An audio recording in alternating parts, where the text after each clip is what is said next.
na seki lelo po YouTube ezalaki confiné et comme déconfiné na ya yemoko obeka ndembi atali albite YouTube makambo ya bien na TV ya YouTube ezali susu tena nde asaleli biso chaîne biso ya kitoko boye Réveil Congo Télévision TV Réveil Congo Télévision TV na Narbiboy, ngamoko papa wako yeyo, les princes du rire, moi les rois du rire na. Tous s'abonner kaka awa. Yom tuzana besoin ya kuseka, ya kulongola souci, s'abonner awa. S'abonner kaka na chaîne oyo na. Réveil Congo Télévision. Et ça na ba programme ya bien na. Burulanda ba magazine ya bien, ba théâtre ya bien, ba émission ya bien. Tout ça on sala kaka oyo sengi. Posa na bino na yauna sengi bino posa abonné massivement pour ne kurate le côté na chaîne oya kitoko na Réveil Congo Télévision ya obeka ndembi eloko muninga eleki ya yonele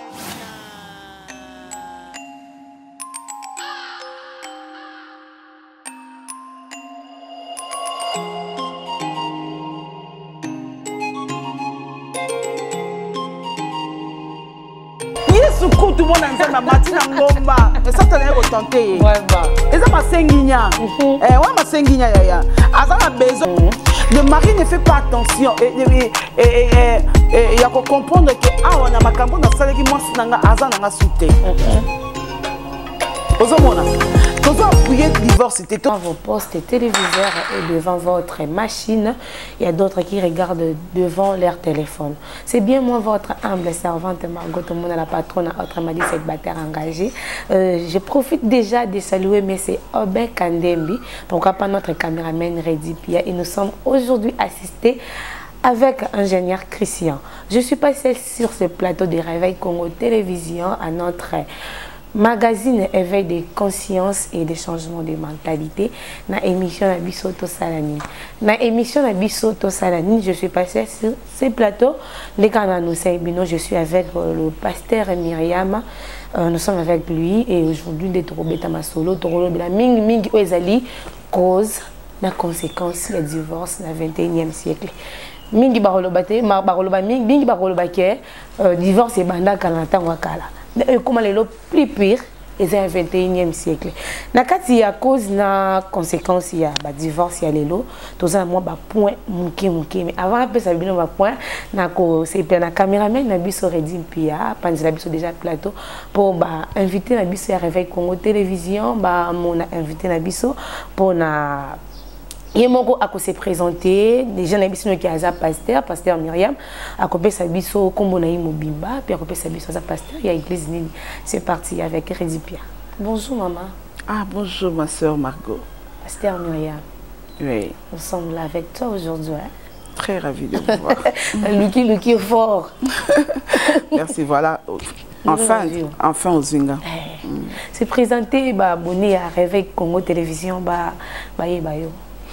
Oui, moi c'est pasteur Myriam, mère de famille, mère de plusieurs, et mariée. Marie pendant ma casse, si maté quoi. Mariam aventure. Eh aventure. Pendant vrai mari pendant jeté. Tongo peu en plus hein. Tongo. Ya kala. Kala. Eh ya kala. Mariée, mère de plusieurs, pasteur aussi, et azo dirigé église Jésus-Christ miracle au Izanakati à Ensemble des dieux. D'ailleurs, on a profité de sa banane sur la KDC. Beauté et puis précisément banana il y a église Jésus-Christ miracle. Beauté na bango nyon sur Miskawaza et je salue mon mari, mon époux aussi. Voilà. Vous êtes pasteur titulaire ou pasteur adjoint? Non, non, nous avons vraiment pasteur titulaire. Nous avons pasteur titulaire par la grâce de Dieu, évidemment. Nous avons ça pas si, mais par sa grâce, toujours ça, nous avons ça. Nous sommes en Angolo. Oui. Pour nous, dans mon banc, on va pasteur, hein, maman. Sauter à mi balle. Il y a un côté là-bas, bassi pam. Eh, ça n'a pas. T'es beau bangaté, beau bangaté. Moussala Nzambe ezaka bongo. Il y a les diables qui attaquent les hommes de Dieu. Il y a l'ennemi. Au fait, nous avons affaire avec l'ennemi. Basala Nzambe nyonso na mibali na basi. Bazana bango bato. Ennemi na biso ezaka monguna. Mais tozondi misama ete ya koka biso te parce que Yesu sa longa ne koloso et biso toza ba longi. Merci beaucoup. Nous sommes là avec le pasteur Myriam, déjà expliqué Binoisa, mère. Mère, Yakala, mariée en plus, l'icône.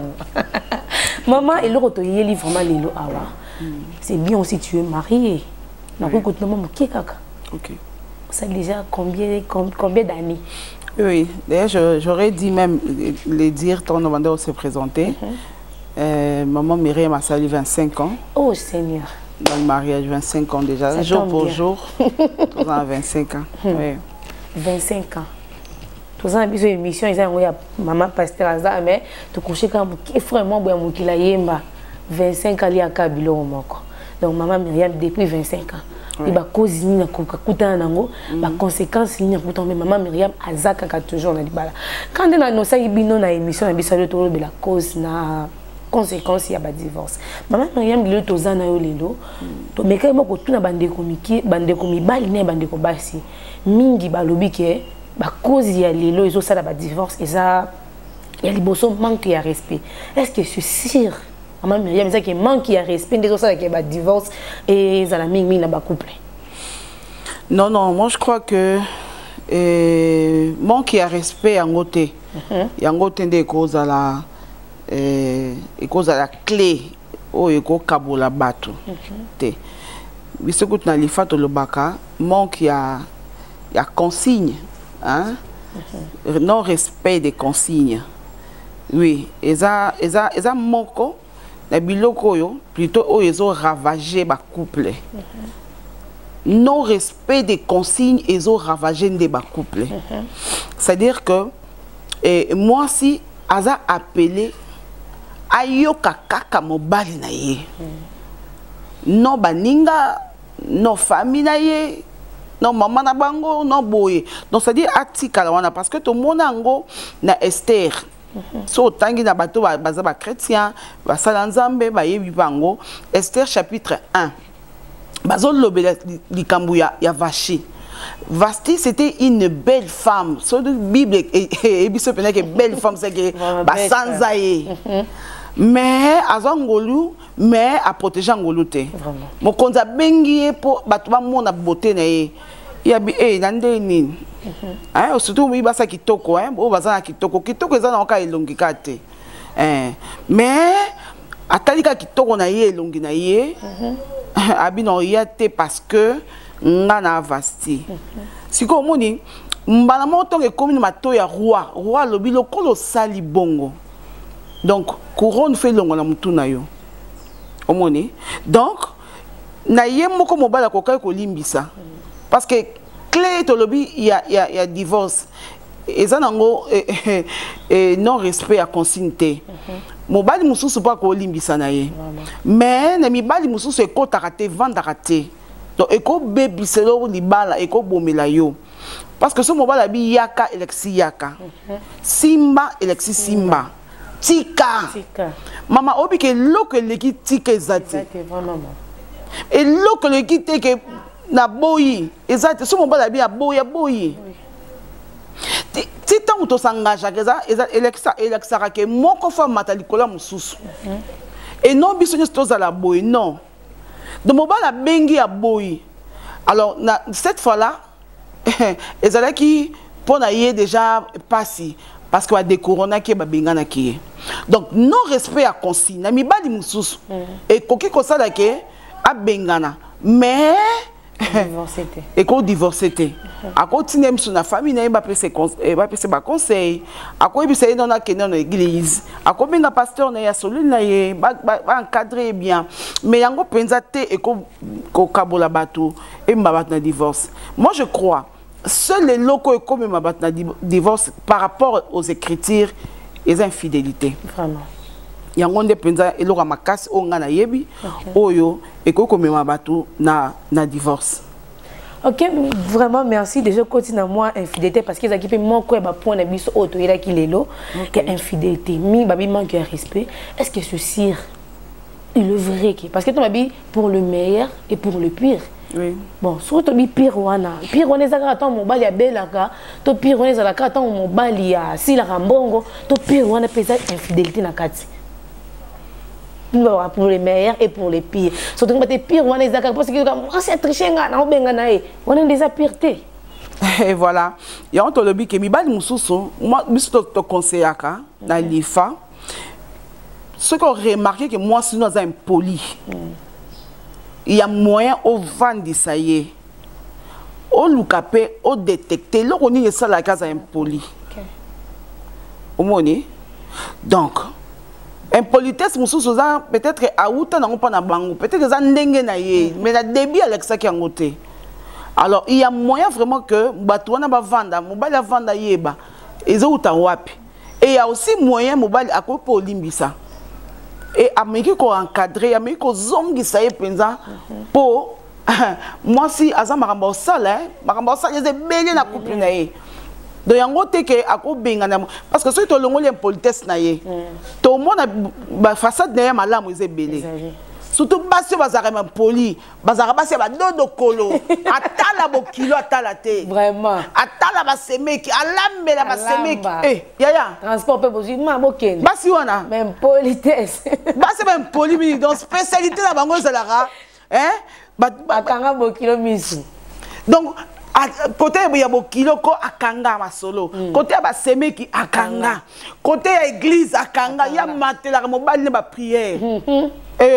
Tikako maman muto zo mata mobali ba prière ndeni okoki kusambela penza milongo langa impolitesse ozo mata ba prière mais impolitesse zo kotika te wa za milimu mabe za eponaka na mutu te vraiment yango muto mata ngomba na milimu mabe ya Yesu kutu mona nzamba matina ngomba mais satana yako tenter vraiment eza masenginya wa masenginya ya azana besoin atika ngombe ekangami na ye avec le temps. Papa, ça la passion na moi si à bongo. Avec le temps, à quoi changer, à quoi passer lengi. Parce que en dehors il y a politesse, azana miloko na kat na ya mabe bien. Donc ma be nga bloka mabe. Donc mabe bien. Mabe bien. Donc pas si mon politesse. Ya tika pas si wana nga na yibi bango ti. Na linga ba c'est impolitesse. Yo quand yeso yaki kwa nini? Pour la battre impoli. Impoli, yo so cheto che. Mais yeso yi pour na bato bondelo wana. Maman ko banga noté. Impolitesse na yo. Eza yango alibela te. Tozo ndima ke sila nango. Amen. Po biloko za yango ebele andeo ya impolitesse na yo. Yango de toi nango besoin ba valeur wana. Ba valeur ajoutée. On a ba kibi na ba céleri na ba feuille de laurier na ba muscade. Mais tozo ndima ke impolitesse na ya mukeka wana esila. Esila nango donc ekoko causer divorce. Non non pour esila moi c'est à bongo.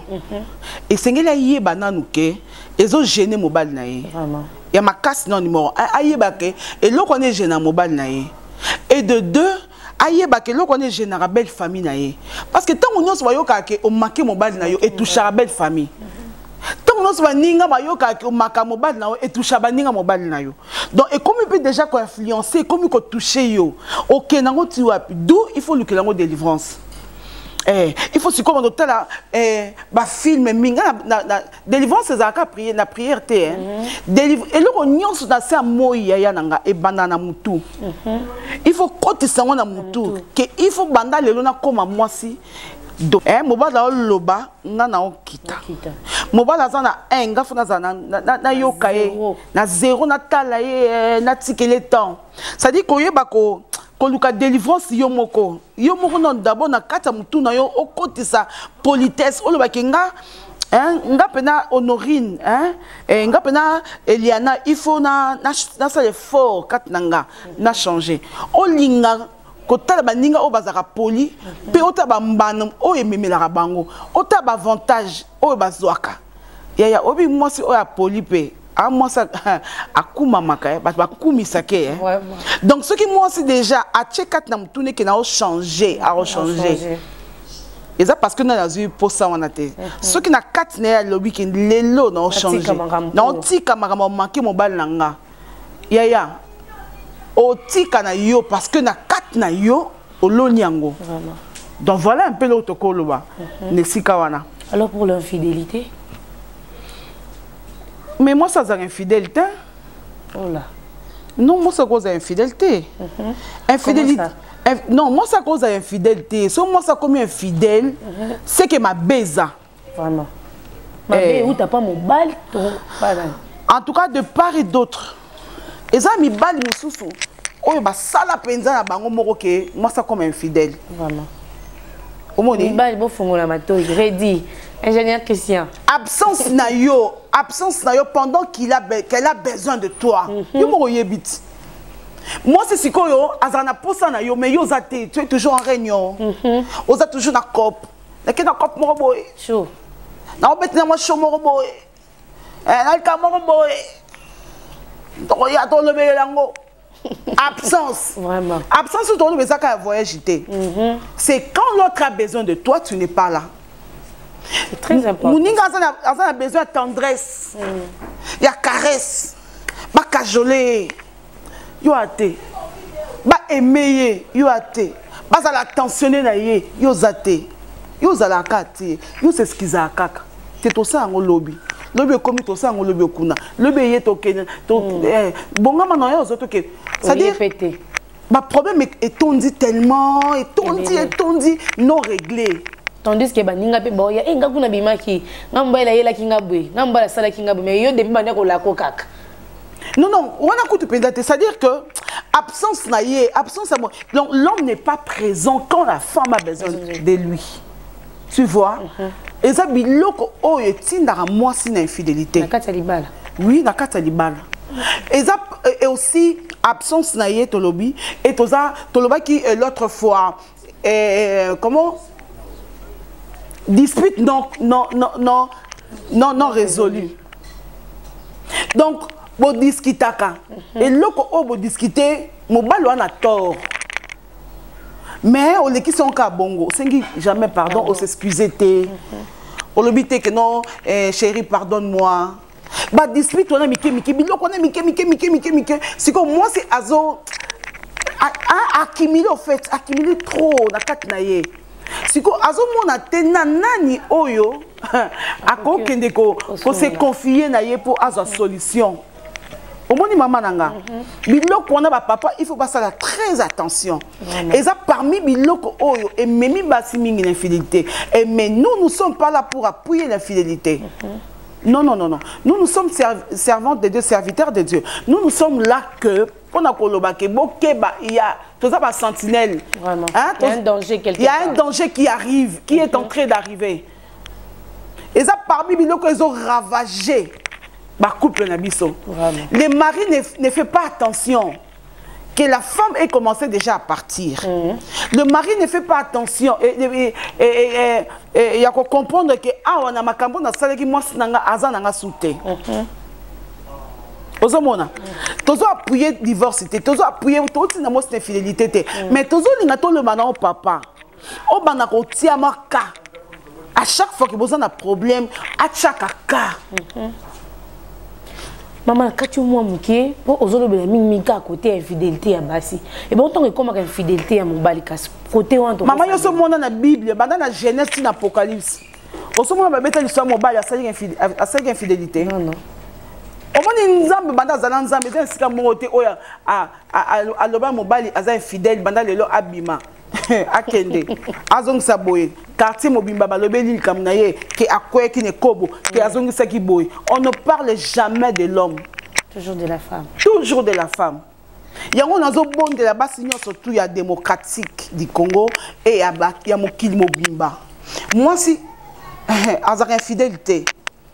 Mais à chaque fois, on remarque que mobile a présenté notre lobby, Luka par tous les moyens au bongisa parce que ceux qui ont quoi une kobo na 6h yeba on a 7h45 yebana et ça man on dengwana et puis yeba que kokwa ya mobali batika kolobela ngote Oboni est-ce que na mona rappela que non na bongisa nanga kaka mbadi katuka mbadi madame na bongisa ke ke eyebana pour ya mobali jamais et bana donc infidélité auto lobela o bible lobela et lobela de moisi vraiment que na ka infidélité mobali a boyi de moisi et que na ka infidélité moi ça boya mobali non moi ça est censé à supporter pourquoi parce que là dans la femme il y a des capacités des pouvoirs oh nzamba dota biso basi oh et ça la que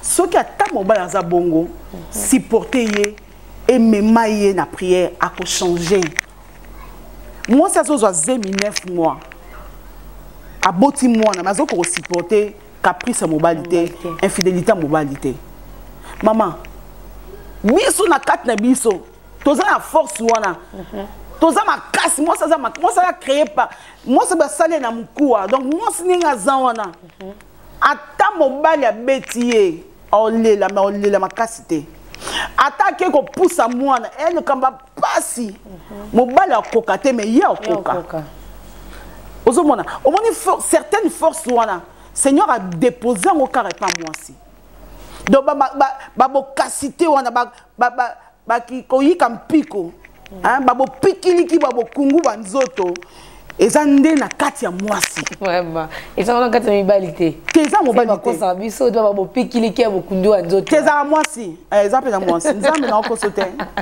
parce que mobali so ebi c'est tatikala na bana ngana ke wenze ka mso ezana nka pembeni awa mais akokate vraiment ebi si mobali bon simbela nga zemio yo hein et ça a 2 mois hein non récupérer autant comme à 5 mois mobile à kokate tu vois donc moi c'est ça ma coquille à supporter mobile na modèle wana et ça faiblesse et Seigneur a tué biso na kati nguya wana ya ko supporter le kwana pour que qu'il y ait pas de divorce les autres qui ont divorcé obina ke libanda yo kanti libanda idéal les a mariage idéal les a na ngoten mariage yondo créer on a kata mutuna yo tchango na mutuna yo bongi salama yango bien mobali no ye wana supporte lui comme ça avec ses faiblesses et ses qualités moi si ya malamu o ayebi ki na bali pona libela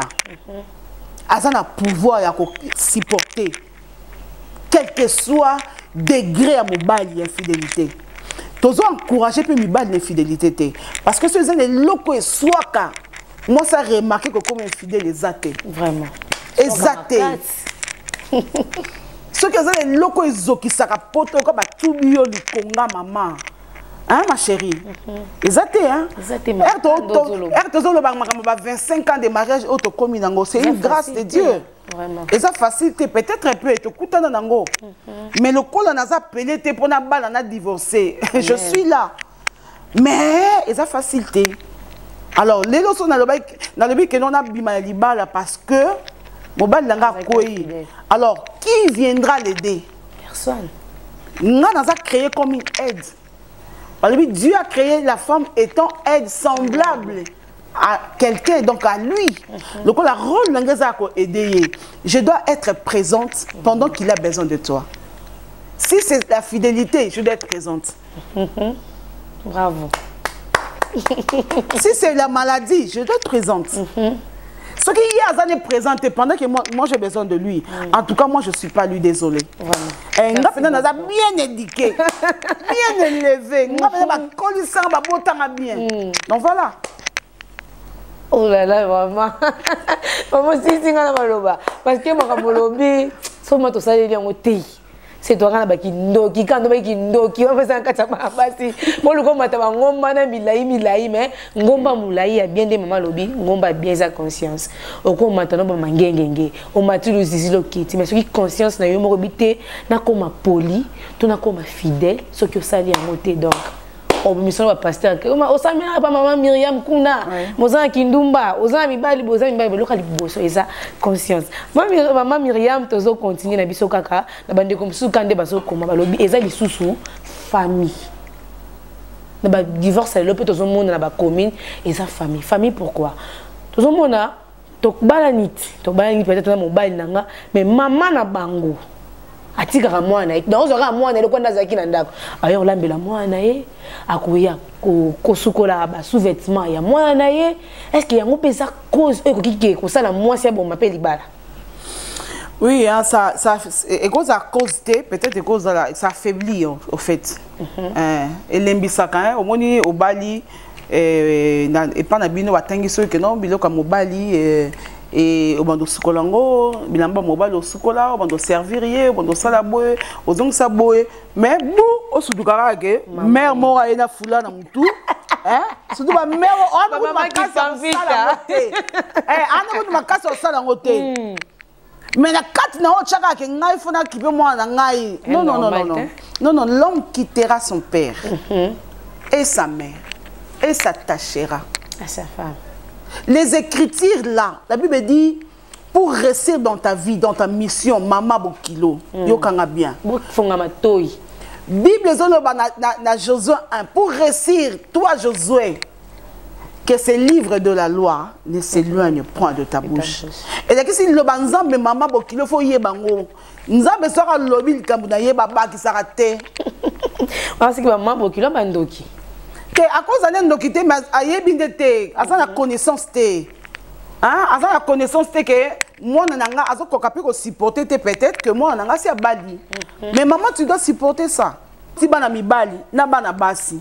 Ce qui va salir moi non parce que nous tous ça les foot à ma merci vraiment moi non nenga bali bonga comme na charge ya mutu mususu donc yo rôle na yo abu per terminer ce silaki tika kwa mbuye libala mwana wana ozo zokisa mutema muninga mwasi mwana o azala kata libala charge comme ya ye ce qui azo sala ngo pe bien te eza pe faute ya basi mingi ya est-ce que biki basi mingi ba ebu nika ta chemise mobile na été basé belé col mobala apese lamba osuka su te obi poani yo nika bilamba te maboko so pe lemba e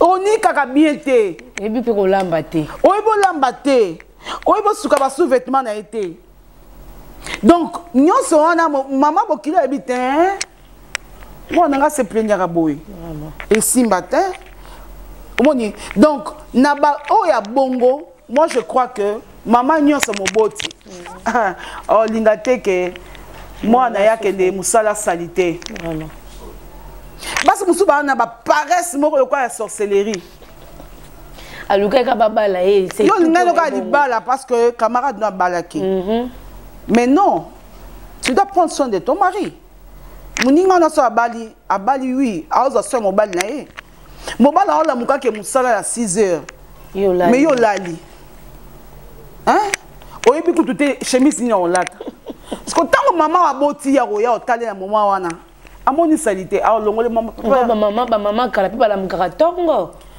ba maman na miso ba maman na miso ba maman père ba maman mobutu hein ba toi serrer mobutu misuga tongo dala muki me yoza na mbetu c'est normal faut maman repasser que kateli ka moi non que ça faut sa propre et puis ça le rôle na yo maman surtout ça rôle na oté ma bokilo ya o lingo lingate parce que o lingate moi na za danger oui yo baté wa libale yo pas baté moi na ye donc to appuyer en oté mais to lebi mutu na muta sa rôle na ye maman yeba ke moi na sa bala lokwa moi na sa bala esili okola o chaka suma boko wana te la kisa bokilo na yo mwasi ebi se maman chérie vana na omoni bilamba ya mobile na yo akozo nikango babanda na col zoye lokwa mwana yo zoye mwana na mwasi lokwa mwana yo kelibala cause na parti prité parce que c'est ton fils non ça là que on appelle abali mwasi wana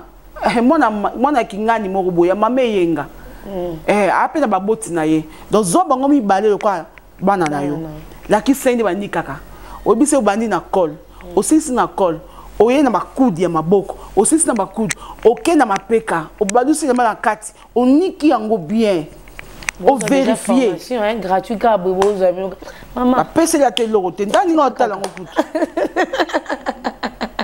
bozo ka bene ba yeba kité ba yebite ba yebida to kangi wa mama to otala ngo bozo c'est non sima col maboko mapeka na kati tosuki kawana maman continue na kabusu ba yibate sikotan pesa mbongo sikotan yo zo sala ngote maman mababo kilo ya bien à olakisa yo soka lakisi on disait ça soka lakisi maman so olakisi bo kilo na ya mwasi oyebisi na lingi prochainement na yaka na kutabilema mwana nanga eza ya propre parce que aza muntu abima miso abato aza muntu asalaka aza pena ba silbaken aza pena ba chef esengeli te ke ba mona ka esalite pesa mwana muninga conseil yo ko sala te mama miso makasi ko sala te maman impère ba mama impère miso ga toko wapona ekolo na wapona mwana nga donc biloko wana eza mabe oui mais yango tende koki kozala cause ya divorce non maman c'est comme on a dit bi makala nebi alors c'est lo mo muke pour le bakeo na tiki na ngai maman bango ya ka sukola mais moi je connais na paré na pe couple moko oyo bazwa pe problème wana ils se sont divorcés mais nous conseillons pas ça ils a causé bah ça pendant 3 mois de mariage mais mariage religieux na bango faut monde les cas peut-être kita ba benga ba musicien ba ya ba yemba mais après 3 mois ba vanda te pourquoi cause ka otoloba mobali alingi bilamba na ye nyonso c'est comme une salité donc c'est qu'elles ont déjà consigne pas maman na ye biloko nyonso ya ye et que n'a pas maman a sukoli biloko na kolia et ou ta pas maman na ye allié le problème ni obali mona batu kaka pobobo ta kaka kozanga kara kozanga koyeba donc tobi kozanga connaissance il faut toyeba qu'est-ce que Dieu dit par rapport là et moi ba mtolo ba o nyosto lobela o to vandelia mama libala et amaka mamutute eza cop na mutu moko boete cop na ote boulé hein o créer bord na yote masola libala eza maden Dieu biso to ba ngona lifa masola libala eza masola nzambe donc nzambe tanga pesi loko na ye apesa na ba principe ça la boy alors peut c'est orientation libala pose à sacrifice à la boy libala faut à la boy faut donc ça boy le cas ose en connaissance c'est quoi le mariage pourquoi est-ce qu'il faut libérer moi en un mobile bala et non seulement à kende kuna abando bota babando botele pour so moi on a moi si azar au sepelate arozazemi moi na yo ya mobali génération de génération au peut ça bino combo donc combo na bino tikali. Alors, nous avons un droit à respect. Nous avons vraiment besoin de respecter. Donc, voilà un peu ma soeur. Merci beaucoup, maman Myriam. Car moi, je suis un couple au Paris qui a sali 3 mois. Et ça peut être super moi tout ça il y a manque d'amour. Est-ce que bazala qui vraiment amour pour 3 mois il y a pas maman. Il y a 25 ans mais aux akak. Sur 3 mois il y a pas pour la maison qui n'est pas maman. Ndi bomi libala bon c'est que amour ezala quitté au bala qui peut-être batinda ki yoka ko bala au bala qui peut-être to zala ki 5 na tikali ka ngamoko ngape na bala ça va cause wana pété amour non l'amour doit être fondamental dans un couple d'ailleurs moi je crois que biloko esangisaka moi dans mobile les amour ce bolingo ezate avenir ezate avenir vraiment exact avenir est en danger parce que surtout définir l'amour aussi l'amour supporte l'amour croit tout l'amour est passion l'amour est ceci l'amour donc surtout lingani na yo ya yande oza petit nanga boy so na sepel na yo obi ke ba défaut no ntango sauter na ko taper âge nanga te nanga mukolo par rapport na yo mais surtout ba camarade ba copine ya na copine na moi muke na ko yeba ko tout que à moi muke na ndo yebise makam nanga nyon surtout parce que j'ai trouvé en toi attention na amour omoni yango et permettre nga na ya vers yo et na kita na comme le quoi yo donc bolingo yango nde ezala centre ya relation nyon surtout na kata mariage et aussi l'amour doit et comme la dimension à supporter, j'ajouterai la dimension à comprendre na lobi ke oza muke ngana na mukolo mais na kiti na donc na comprendre yo ke oza eloko moko oyo zo pesanga ngapi na eloko oyo zo profiter pananga donc ainsi de suite donc bolingo fo za la moboko ya relation nyonso to soki musu aza na bolingo te et koki pe ko botama mais ko kabona te ba koki ndo kabona te et loko to bandele ko kabola bango c'est la divorce. Divorce ne obi belobi obi soto yebi. Mais biloko na mike usukali miel. Ba koki ko sala ke zonga na kati ya couple na bango.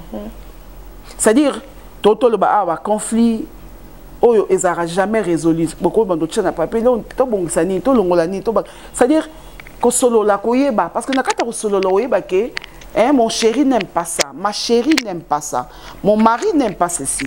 Ozomona. Bolingo ezala mbeli.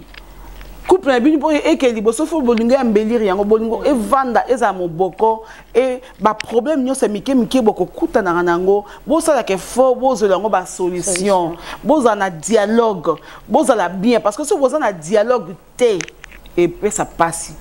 Donc moi je crois dans bandeli ya suka pona olobake bolingo eza base bolingo eza moboko bolingo nde fondation ya nyonso mais soki esili ya mitema ekokipe kozonga na mo ba sorti tuketa camarade wana biloko wana moi déplacement surtout bato baza mo moyen to longa na to keno en Afrique du Sud to beta to Mwanda to keno Mwanda na moni bata monde de baza ba kopina ba plage ba kopina biloko bien ba flat pembe na mai boko vanda boko solola bozo partager mais boko faire revue boko revoir déjà ndenge bozaki kala bo ramener yango sous lelo donc bolingo botamaka nango bolingo za yango cause te ke bokabwana non non auto ko retenir na ba couple lelo soki ba ko kabwa t'autorisant côté au me couper sa divorce ma casse ses infidélité si mais chez la femme si casse chez la femme ah oui c'est pas moi c'est la Bible qui le dit et puis non seulement ka ba ko kabwana est-ce que bike moi ça ko ça pe ma be abeti infidélité libanda mini libanda mo bala ko limbisa on sait que soki mo bala bike azan tort. Non, mon bala ye ba na torte. Mais Bible le bi au limbisa. Voilà mon limbisa pour ma moto. Parce que souvent to le bi ah to numéro qui to le ba qui que absence ya mobali et créera bilo mo pas moi si. C'est que moi c'est en tout cas moi kaza milieu mabe et c'est la délivrance. Donc biloko on est et outi na cause a comme infidèle na ye moroté et outi quelque part so la neni source na faut ko cibler et outi wapi au monde moi ça na infidèle moi ça infidélité maman moi c'est amuta bolingo ma case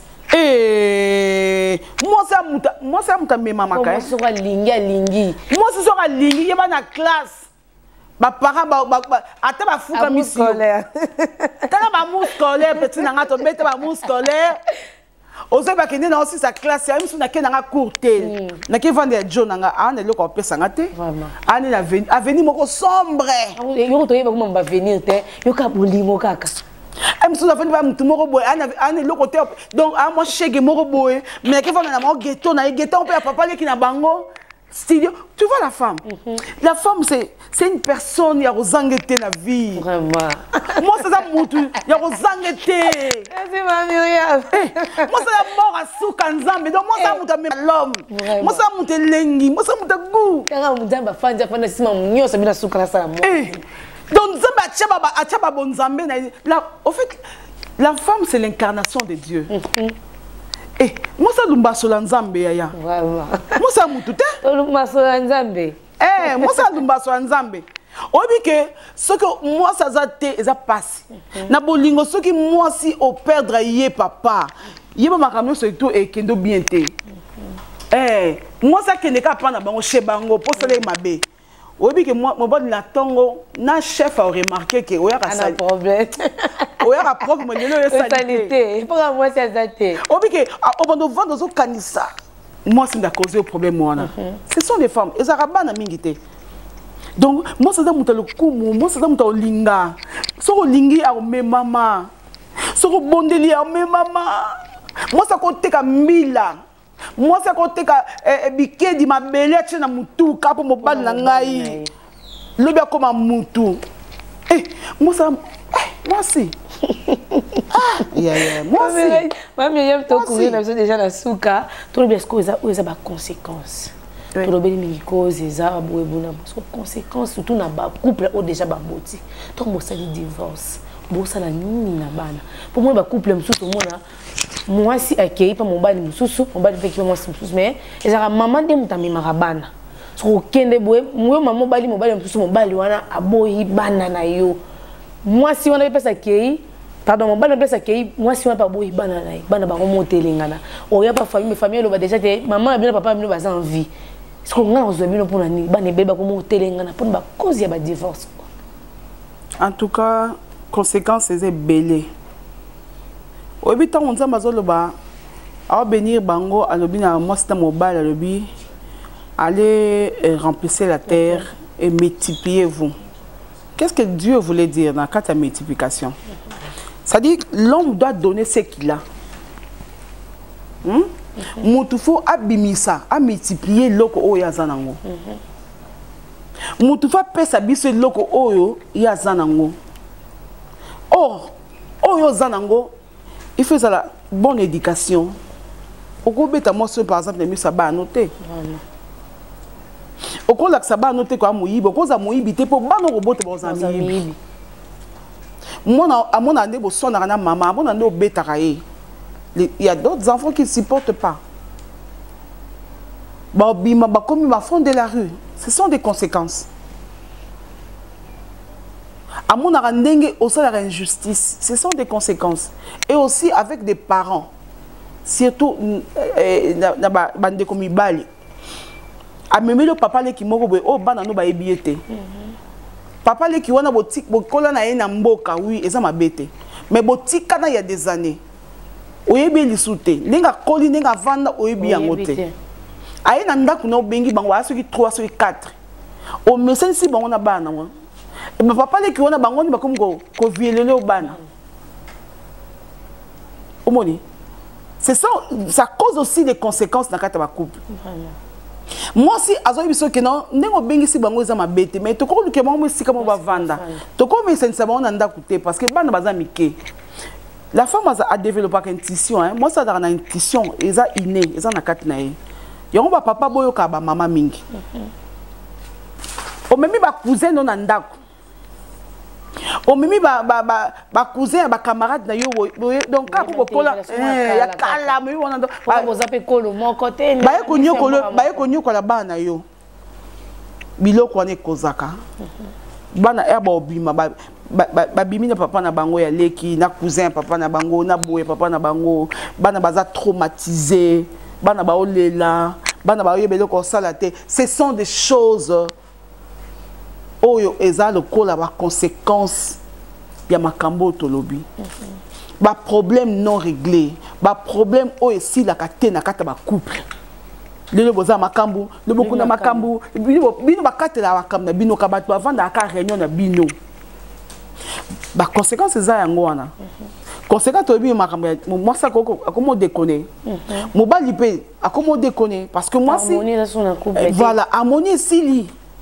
Moi ça lui mobile nangaza aza muto mobulu mobile lobi moi si nangaza aza munoko aza impoli moi si nanga finga na miso abatu moi si nanga zong saraboy tant maman zo sa bongo yo zo tala ma conséquence te et loko ni les jouer na mutu ya bana et loko ni les jouer na mutu ya famille ya mobile na yo ozo mona nyonso wana ezo sala vraiment que trop bien kota donc ba conséquence ezo utande biso ba boti toza à mesure te ya ko vanda to solola total et likambozo uta wapi musisa nango zani est-ce que bato bazo ya ko vanda ndako na biso ou bien biso moko ko sona na biso ole suka na chambre ezo yati na salon et ole pe suka ta na salon bana ka ba yeba ezo ke ti na cour libanda avenir mobima makamna biso ebima.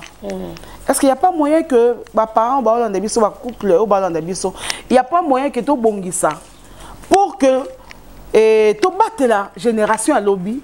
On a multiplié vous et ici comme meilleur pour obimisa ba produit à meilleur. Pour notre pays on dépend. Bana ya lobby ceux qui tosali couple ya malamu te. To bimisa biloka malamu te. Bakulu ba shege to mona le na banzela. Voilà. Bana wana ba wutine na kati ya famille, ba wutine na kati ya ba couple. Et ça va résultat ya couple moko songolo pakala nde bimisi biloko wana. Yango moni lifa e ye maman. Pour notre eu sabatu nyonso to o baza makambo wana. Il y a moyen to bongisa, to cha stabilité na ba couple na biso, na ba famille na biso pour que conséquences ezalate. Pour que bato ba mabiso mabanga te. Pour que batangu to kozalate bana nde ba kotikala. Ba finga bana na biso te o bana nyoka. Moi je connais beaucoup de familles comme ça. Yango o bana nani. Pour ba retourner.